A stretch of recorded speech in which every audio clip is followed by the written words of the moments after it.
Years ago, we were looking at the bay boat market and decided to do something a little bit different. Now, this is going back to probably 2006, 7.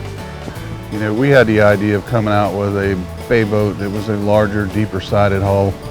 To really define what a bay boat is, I mean, to me, it wasn't necessarily a shallow water boat with very, you know, with a low freeboard, but it was somewhere in between. We felt like some of the areas where we were running a boat, it required something just a little larger, whether it be Tampa Bay, Chesapeake Bay, or even Charleston Harbor. We just felt like a deeper sided hull would be more beneficial to a bay boat platform. We ended up calling it a Baysport to give it that hybrid feel, because it was a sort of a semi-deep V hull, but you know, it had the dead rise and the draft of a bay boat. So we were able to kind of knock out two birds with one stone, and we coined the name Baysport. A lot of people today call it hybrid. We're sticking to our old school Baysport. That's bay boat / sportfish. This is Jack Fulton with Carolina Composites, and here today we're showing some of the new changes that we've made to the 220 Baysport model. One of the added features that we changed here is a bigger live well and an added step up onto the bow. As you can see, the live well is a lot bigger than the original 2008 model for holding more bait.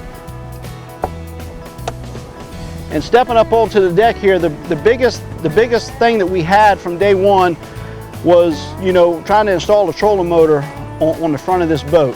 And what we've done to make it easier for a trolling motor to install is we moved the anchor compartment further back on the deck, which entails it's going to give you more access to mounting a trolling motor to the original model. You can actually the consumer can get right up under here and through bolt and mount the trolling motor right to the deck, where the other one, the anchor compartment was further forward on the deck.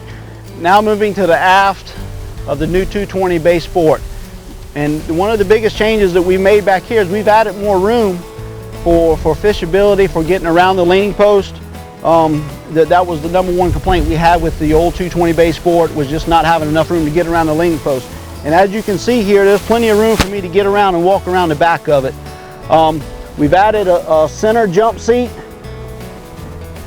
for family rides. The battery compartment is under here, easy access to maintain your batteries. All this folds back down for a nice even fishing platform. We've also added dual live wells in this boat, which the original one only had one big one in the center. So with adding these, the bait capacity that you can hold is added up.